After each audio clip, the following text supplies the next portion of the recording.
All right, good morning, everybody. Welcome back to another episode of the Do Our Things podcast.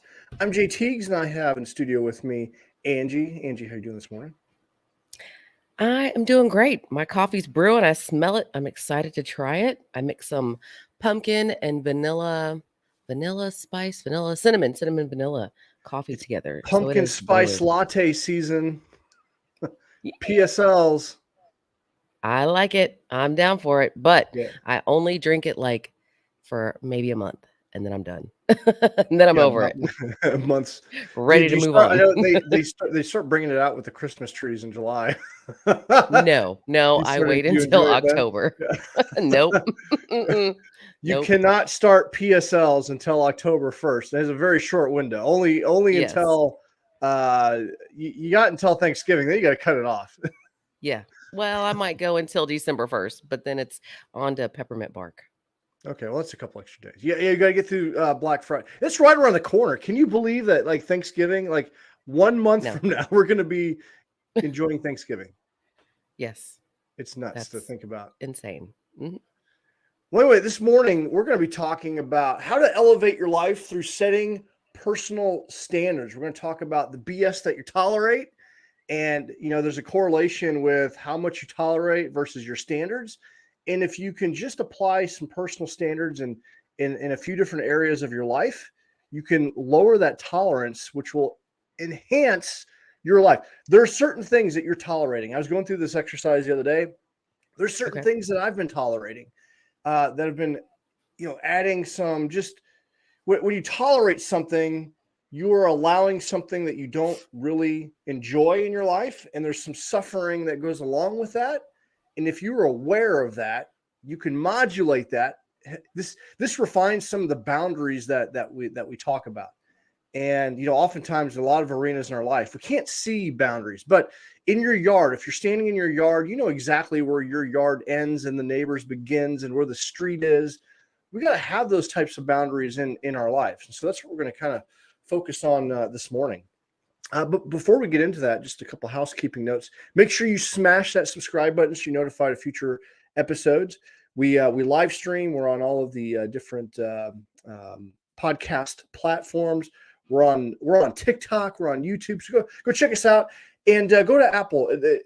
Leaving us a review goes a long way to expanding the Do Hard Things Nation. And if you're not a part of the Facebook page, go check us out. We're dropping more motivational stuff. We got a community over there. This episode is sponsored by Lions Guide, lionsguide.com. And Lions Guide is a leadership academy. We have online courses. We do one-on-one group coaching. And we believe that, leadership solves most problems. How to lead yourself better, how to lead teams better. And I'm I'm the high performance development director over there. And that's where we host the Forge, which is a growth mindset. It's a mastermind for growth minded people. It's an opportunity to network, frameworks, provide challenges and accountability to help you grow. And so if you're ready to take the next step of personal growth and development, just challenge you to go over to lionsguide.com, check out the Forge, and check out the other there's a variety of different options over there. We're also sponsored by Do Hard Things Nation Apparel. So if you go to dohardthingsnation.com, go grab yourself some high quality apparel just that motivates and inspires, right? When you wake up and you got, Gold Crusher on your shirt or Do Hard Things, it's just a reminder that, you know what? I'm kicking ass. I'm taking names. I can take on the world. It's high quality, incredibly soft, great workout material. And we love it. And so, yeah, that's it for the housekeeping bit. But, the person with the lowest standards has the higher tolerance for BS in your life. And like I said earlier, tolerance is when you put up with something that's unwanted, when you tolerate something you don't really like it, but you deal with it anyway. It's a mild form of suffering. So, Angie, what do you think of tolerating things? What do you think about? Man, tolerating. Let me tell you. So I used to be a person that tolerated a lot because I'm very empathetic, right? I'm just very empathetic. And so you meet people and, maybe they're going through a tough time and maybe they're like, yeah, I don't really have too many friends cuz I don't like drama and blah blah blah blah. But then you kind of start figuring out that they are the drama. Like Mhm. they are, and you form these friendships with people. I've done this in the past. I know because I did it in the past. Now I have since learned how to put up boundaries, and my tolerance for the BS. I just have zero tolerance anymore. So I don't have an issue with this now, but I used to, and I would feel bad for people. I'm like, oh, everybody needs friends. Maybe they just need a friend. Maybe they need somebody to listen to them. Maybe they need a good role model in their life. Maybe they just need a good influence in their life. And so, you know, I guess because I wasn't addressing things that I needed to fix within myself, I was kind of contributing to maybe trying to fix other people. Mm.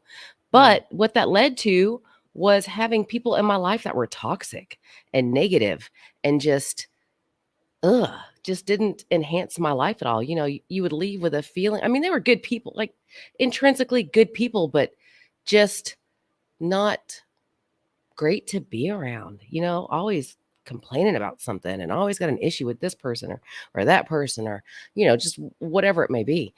And once I started realizing, like, I've said this before, I, it was just like this curtain lifted. I'm like, wait a minute. I don't have to be around these people. And so I slowly, I wasn't mean. I wasn't rude. I just cut them off slowly, backed away, quit calling, quit texting, quit um, accepting invites or inviting them to go places, and replaced those people with people that didn't need to be fixed and with people Mhm. that were positive and had a lot to offer me in return, and focused on myself and my own things that I wanted to work on.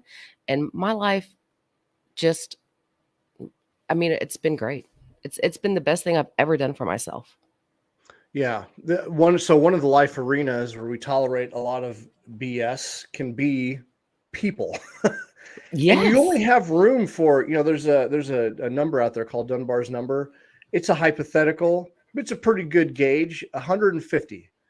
And there's certain levels of you have your intimate relationship, you got your relationship with God and self. So those are like your top relationships.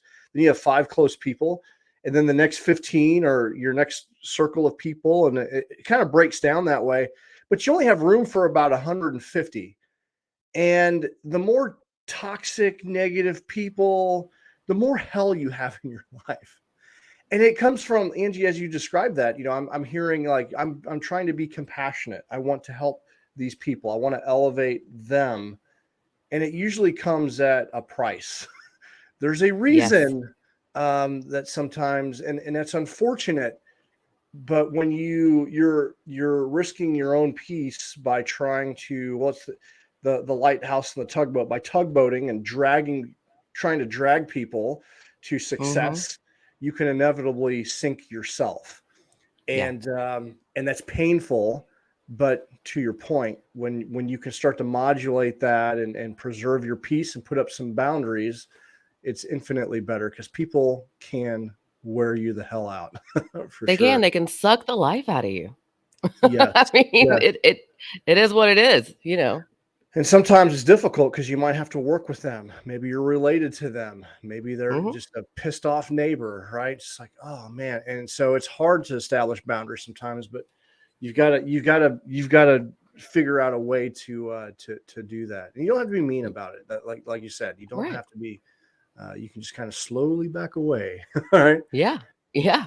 Well, here's a hard to swallow pill, so get ready. When you have a high tolerance for someone, so that's suffering and things that you're allowing, you're demonstrating a low standard. So whatever that arena is in your life, whether it be your health and wellness, your relationships, if you're struggling in your business, if you're tolerating something, you're demonstrating a low standard. All right. Mhm. It's impossible to attract and influence the right people around you, or people that want to invest in themselves, if you're demonstrating a low standard.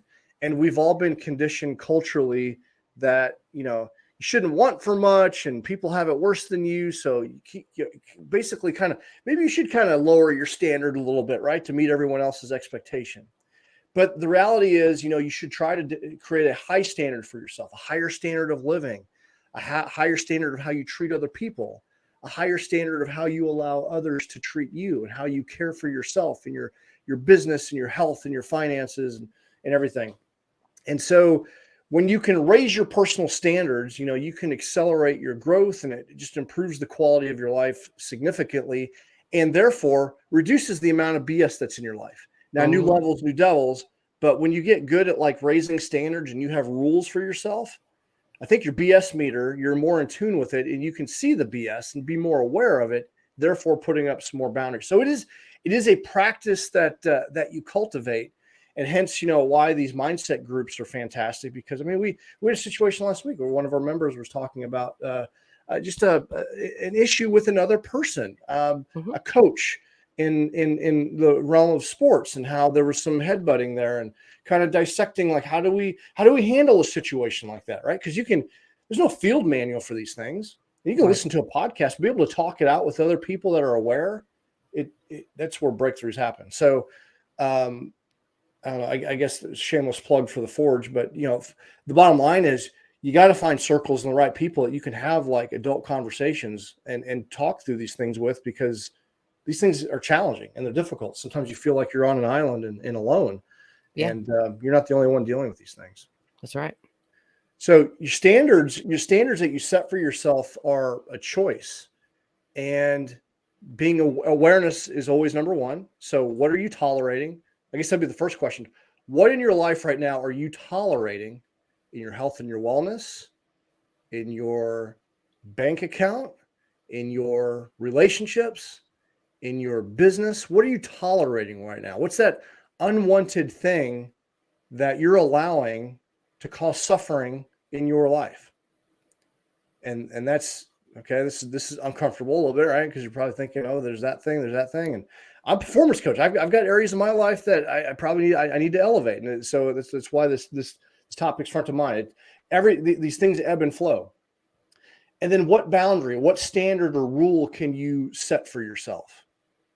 One thing, this is a kind of a small one, but it was a big thing. I set a standard or a rule. I used to come home at night and drink a couple beers and sit in front of the TV and just drink beer by myself. I don't do that anymore. I don't drink by myself. That's a standard I set for myself, because I noticed that one would lead to two sometimes led to three, and I'd wake up feeling like crap. It'd compromise my workout. And what I realized was that was a pleasure, and pleasure should not be done by yourself. It should be in lieu of making a memory or connecting with other people. It's something that I've learned. I'm like, man, this is kind of a bad habit that, okay, my weight's creeping up a little bit. I'm not feeling so good in my workout. It's not congruent with being an athlete. So that was a simple standard that I set for myself. And you'll rarely find me. I mean, I won't drink by myself. If I might have a drink with my wife at home, but it's usually out in a social setting. If I have it, I've really curbed that a lot. I don't know. Angie, do you have an example in your life where you may have set a standard? Well, I mean, even recently, so I'm attending a school, and I I'm fine studying by myself, no issues with it. But the workload of the school is very, I mean, just we feel like we're getting hosed by a water hose every day full of information.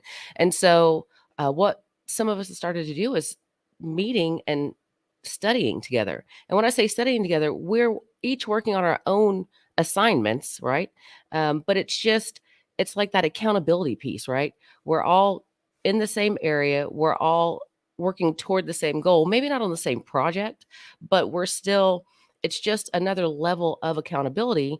Because when we're in the presence of one another and we're studying one another, you don't have that temptation really of picking up your phone and scrolling the internet. Or like a couple times I caught myself, just being up here in my room, like, oh, you know what? Maybe I should do those dishes real quick. Oh, you know Yeah. what? I need to take a break and prep something, like, oh, I need to make my meals for tomorrow, or whatever it was. Pick any random excuse. And it wasn't because I didn't want to study, but it's just very easy to allow yourself to get derailed. And this is just something this is a very minute, small example when we're looking at the big picture of things. But it starts small, and when you start making small changes, that leads to bigger changes. And so, yeah, I mean, just water. I mean, this is I guess a personal thing, but getting up and Mm, drinking 30 ounces. Well, now I'm at 40 ounces of water. 40 ounces of water within the first hour I'm awake. I yeah, mean, that is a huge thing that contribute. I try to get a gallon a day in, and getting that first 40 ounces in within the first hour of being up. That is something that if I don't do, my body's screaming at me because I've yeah, been doing it for so long now. yeah, But just these small steps that you can take, once you start making the small steps, start thinking about those big overarching things, like we were talking about earlier, and look at the people that you have in your life. Look at the people you surround yourself with. Look at your business decisions. Look at the decisions that you're making. I just always go back to the people you have in your life, and then look at yourself, and maybe these distractions that you have in your life are what you're using to avoid dealing with whatever you need to work on in here, because usually that's what happens. Usually, yeah. right? I mean, we're using all these outside influences as, we're not saying it's an excuse, but it is. It's a way to distract from what's really important, and that's focusing on and working on yourself, because the only way you can truly be happy is to work what's broken inside or what needs Yeah. attention. It's doing the work. It's stopping the avoidance. And I heard this the other day where the magic or the breakthrough that you're looking for is in the work that you're avoiding. What is Mhm. the thing that you're avoiding? And how can you raise your standards in that area? That's where you're going to have your breakthrough. That's so powerful. It hit me like just big light bulb moment on, like, you know what? There are a few things as a business owner that I've been kind of neglecting, and I need to address. And why is that? Well, because I'm hiding from these certain things. It's usually associated with pain of some kind. You Mhm. know, I'm quick to do the things that I enjoy, but there's things that I'm avoiding because I just don't enjoy them, and I've got my head buried in the sand. That, you know what, that being an adult means you got to do the things that you don't necessarily want to do. Yeah. And you know, a lot of this conversation really of this week kind of sparked with my daughter. We had some tough conversations this week, and at one point in time, I'm trying to encourage them to do some extracurricular activities. There was an opportunity that came about this week, and I'm just trying to motivate and inspire her to consider it, but it's out of her comfort zone. And it got to a point where, it was a moment where there were some tears being shed, and it was like, and she said something to the effect of, "I can't live up to your standards." I'm like, "Whoa, time out, hold the phone." Because the last thing that I want is, like, her to be in therapy 10 years from now because she never lived up to my standards. I'm like, we got to, let's hash this out right now. Okay. What I'm asking you for is to elevate your own standards, and I'm giving you some parameters. I will support whatever you decide to do. There's things that you're interested in that I don't know anything about, but if you're passionate about it, I'm going to support you. But this notion that I'm asking you to elevate your standard, and I'm here to support you in that endeavor. It's not my standard. My standard is for you to have a standard, and these are the couple of things that I'm looking for, and they're not way out in left field. These are, and I and so we were able to work through and come to some agreement on that. But that hit me the way she said it. I was like, "Whoa, okay, hang on, we got to unpack some of this stuff." Yeah. But then it really started making me thinking about, the standards in my own life, and what standards am I setting for, as a leader, for those around me, to include my kids. And this is an important topic that we often overlook and not think about, because it's the low standards. It's the hell that we're allowing in our life is because we have a low tolerance, so we're not in placing some standards. Yeah. Yeah. I mean, you hear it all the time, Jay. People talk about how unhappy they are in their current state, and they blame it on all these external factors.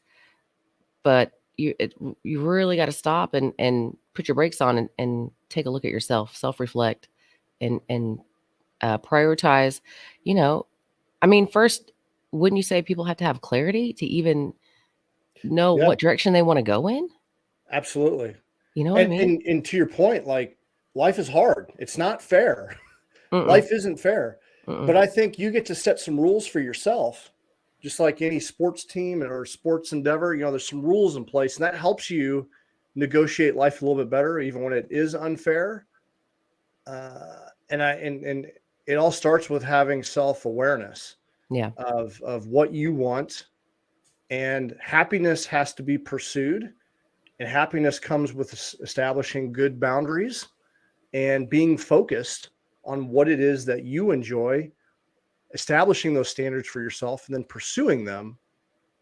I think you're going to find more happiness. So there's some discipline in that, but I think that's how you cultivate happiness. Happiness is created. It's not just going to fall in your lap from the ceilings. And it goes to, with all the white noise of life, being able to establish some firm boundaries. And I don't know, that's where I'm at with it. Well, it's funny you say that because yesterday, toward the end of the study group, one of my classmates was mentioned that he was like, you are one of the two that I see that really seem to still like this course and are excited about it. Because I After mean, a couple days into it. man, when I tell you that we are all like we feel we're just like we're brain dead, we're getting information overload. Oh my Yeah. gosh. I mean, it's super stressful. I mean, I'm talking like 8 hours a day in class and 4 hours a night studying all day on the weekends. But the thing is I this class is I put it into perspective and I'm looking at the bigger picture. And yes, it's hard. It's so hard. This is the hardest class I've ever taken in my entire life. But I'm so excited about it because of the things that's going to happen in the future, what this class will lead to. And so I'm focusing on not just the suck of here and now, but what is going to happen because I know that we're going to get through it. We're all going to get through it. And then we're going to go on. And this is going to help every single one of us advance in life. And Yeah. it's just like you've got to whatever you're in right now, what I guess what I'm trying to say is whatever you're in right now might be sucking the life out of you. But you got to reframe it and look at the bigger picture and focus on the positive. Because if not, I could be miserable with everybody else, like, oh my God, this is so horrible. Yeah. That what good does that do? What good does that do sitting in the horrible of the moment? Nothing. Yeah. Nothing. You get to choose your attitude in the suffering. That's a quote from Viktor Frankl's book. You have a choice in your attitude, and sometimes we just need that reminder. Yeah. Suffering is a part of life, and it sounds like you're going through something that's mentally difficult, and you can bemoan it the whole time. It's going to make the suffering worse. And at Yeah. the end of the day, everyone that's in that course needs to get that course completed for their for their career advancement. Mhm. So you might as well try to find some joy in the process. Exactly. Or it's going to suck the life out of you the whole time. Yeah. Right? And I don't want to go down that road. I don't want to go Yeah. down that road. You know what I mean? Yeah, absolutely. But Well, just a few considerations for those listening. I'm going to go through a quick list of like just areas and maybe some ideas to help you set standards. So set the table on this once again. What are you tolerating in your life? What are you suffering through right now? Remember, life's not fair. So instead of, looking for fairness, how do you impose your standards on life so you can create your own standards and create fairness, whatever fairness means to you. But a couple of things. So we kind of hit on this already. Set standards to move away from negative people. So when someone wrongs you, just are you going to continue to bottom line, negative people, you got to deal with it. Don't let it continue. Right. So maybe we need to turn the volume. Maybe we need to back away. Set standards to keep positive people by your side. How are you seeking out positive people? How are you adding to that one? You got 150. That's the magic number, is 150 people. So how do you invite more positive, like-minded people that inspire and motivate you? And how do you push out the ones that don't to the best of your ability? Set standards to treat others as you would like to be treated. So that's the golden rule, right? So how do you treat other people? Do you have a standard for that? Because I tell you what, I go to the store sometimes and you can see people that are just grumpy and I've been there. There's been moments that I haven't been my best self, but I try to set, a higher standard and be more attuned with that, even when I'm in a bad mood, to treat other people kindly and fair and tip well when it's earned and all of those things. How do you criticize yourself and congratulate yourself regularly? So how do you set standards for that? Being a active critic, not to the point of being detriment, but it goes back to awareness. How do you identify what needs to be improved, and how do you celebrate your wins? Because that's important. We don't do that enough. Set standards for how you spend your money. How do you create income? How are you managing those things? Set standards for yourself in that regards. Set standards for how you take care of your body and your health and your wellness. Having standards for, what do you, like I mentioned earlier about not drinking during the week, but do you have a standard for how often you go to the drive-through? Do you put some limits on that? Do you have a standard for how often you work out? What are you going to say no to? When someone brings a cake to work and they do it every day, are you going to participate in that every day, or do you have a higher standard for yourself? In your business, what are some of the things that you're avoiding, and do you have some set standards there? Do you have a standard on how you manage your time?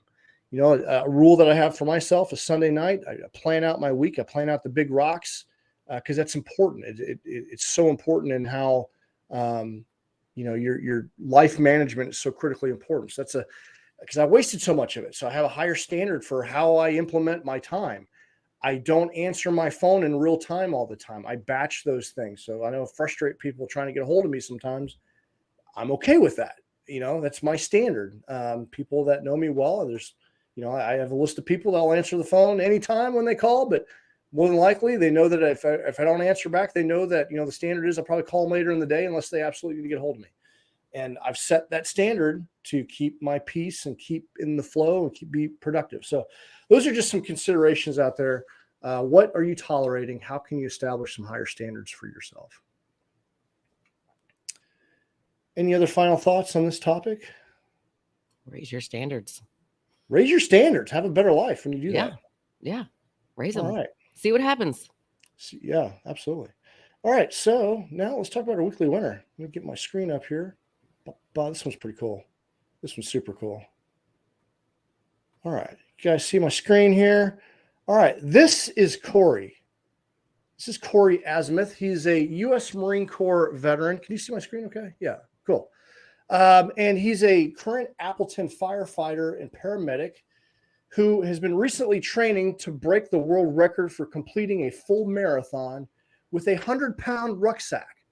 Now, 100 pounds is a lot of weight, because I recall carrying, as a combat engineer in the Army, and especially when I was training for like sapper school, we carried some heavy loads. Running a marathon with a 100-pound pack is an incredible feat. I'm so blown away by this record, because it is so painful to carry a pack that heavy for that distance. That's crazy. He went to the Fox Cities Marathon and broke the world record with a 100-pound rucksack with a time of 4 hours and 53 minutes. And he's been doing a fundraiser for against cancer for post 9/11 veterans. A lot of post 9/11 veterans, there's an increase in spike in cancer. And so he's been using his story and using this as a way to raise funds. So, Corey is a veteran. He's a firefighter. He's a role model. He embodies the do hard things spirit, physical and mental grit. And this is an impressive feat. So, Corey, we're going to send you a do hard things shirt for, just demonstrating, just being a role model and getting out there and getting after it. And congratulations. What an incredible achievement. Yeah. And so go follow Corey Azimuth. If you go to Corey Runs for Vaspire 316, Corey Runs for Vaspire 316. He's got a Facebook page. Doesn't have a lot of followers, so we want to get some more people over there to follow what he's doing, because this is incredible. I'll link it to the show notes. So as you go do a review for the podcast, you can click on the link. That'd be pretty cool. And you can go follow Corey. And then, he's, like I said, he's doing some fundraising, and I assume that this won't be his only attempt and endeavor. So that is Corey, amazing. we appreciate you. Yes. We appreciate you, Corey. That is so awesome. Hey, we got a comment here from Kevin over in the comment section. Yeah, Kevin says, really enjoyed all the discussion. One quick question. How do you balance the investment in others that you see potential in? They may be frustrating to you and other like-minded colleagues, but there's potential investing some time in their lives to help them better themselves too. That's an excellent question, right? When you see potential in someone, how do you how do you stoke that ambition? Well, if you choose to spend the time to be their mentor or take that role on, I think that's definitely a noble thing. And the first question is, do you have the bandwidth? Is it something that, and I'm assuming by this question, you see that you care, but do you have the bandwidth to be an effective mentor for them? Mm-hmm. And how do you balance the investment in time? That's a challenge when you have a large team of people and you only have so much time. Mm-hmm. Maybe a consideration that I think of is, could you pair them up with someone else? I've done that before where I've connected people like, hey, I've got so and so here. I see a lot of potential in this young individual. I see a lot of the same qualities. You're a high speed individual that garners a lot of respect.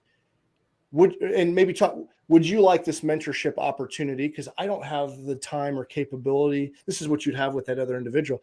I don't necessarily have all the time or capability, but would you be interested in maybe mentoring this individual and kind of maybe delegating it out to your other high speed mentorship type friends that are kicking ass and taking names? I think that's a way. Angie, do you have any Yeah. So ideas on this? I don't see an issue. I've done this before at, in a work environment, and even in a personal, in personal, in my personal life. I feel like as long as it is not draining you, because there's a difference, right? There's a difference between what I was talking about before of, having those toxic relationships in your life to avoid working on yourself. If this is purely, if you are in a good place with yourself and you're not um, taking on this endeavor to distract from your own self, that's a completely different process, I believe. And I think that, if you can mentor someone in such a way that it doesn't affect you while you're still working on yourself, bravo, bravo, bravo to you for seeing the potential in someone else and wanting to take that on. Absolutely. And if you can do that and it not take away from you, then do it. By all means, do it. Just don't invest so much time that it's taking away from or lowering your standard. Yeah. Something that I recall when I was managing and leading large teams, I was always looking at opportunities to just motivate and inspire people to grow. That's just my thing. If you're around me, I'm going to encourage you in some type, way, shape, or form. But I don't always have time to sit and speak with people. But I mean, like doing like a full blown mentorship session. But in your conversations, when you're kind of doing your walkabout, which is, if you're a leader of an organization, you should be doing a walkabout and connecting with your people. When you're engaged with them and you have an opportunity where like they may be like, hey, they're excited to share something with you. Like I remember had one young private who was like, he was entrepreneurial minded and was looking at just increasing his knowledge in a couple different things. And when I saw him and he was excited about something, I always had a book or a podcast in mind.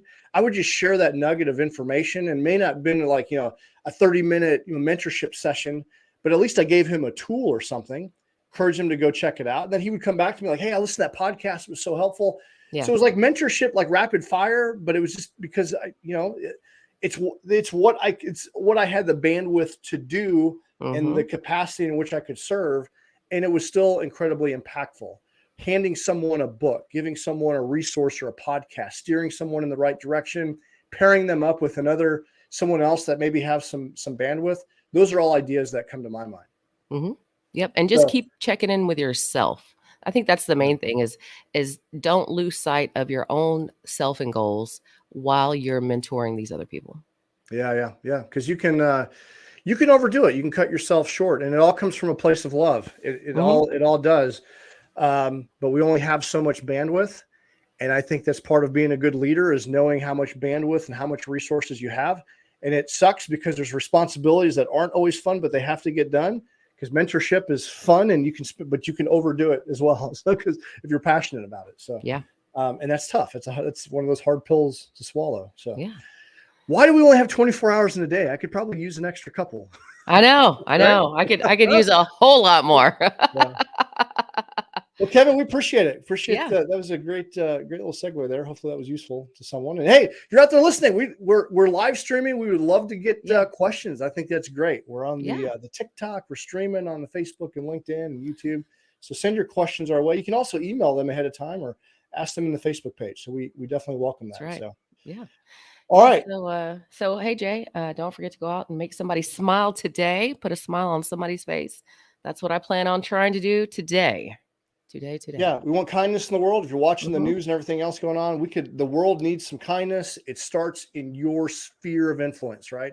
That's If we right. can all demonstrate that in some capacity, that's how we make the world a better place. So, and that sometimes is a hard thing to do when you're Yes. not on your A game or feeling your best. But if you want kindness there, that law of attraction, you put that kindness out there. Whatever you put out there comes back to you like a boomerang. So you put Yep. out a bunch of BS, it's That's going to come coming back back. to you. If you smile, like Angie said, I got a class full of grumpy people because I'm doing this like academic death march, but I'm going to go in there and make the best of it. Academic death march. And so whatever death march you're facing today, smile on your face and make it that's the best way that you can. I've Make got the a world a better smile on my face because I'm about to walk over to the coffee pot. Well, I'm about to get another dose of caffeine. Yes, yeah, it'll be my first one. I finally finished my 40 ounces, so I'm good. All right. Hey, look, I hope everyone has a great day today. Yeah, do hard things. We'll see you guys next episode.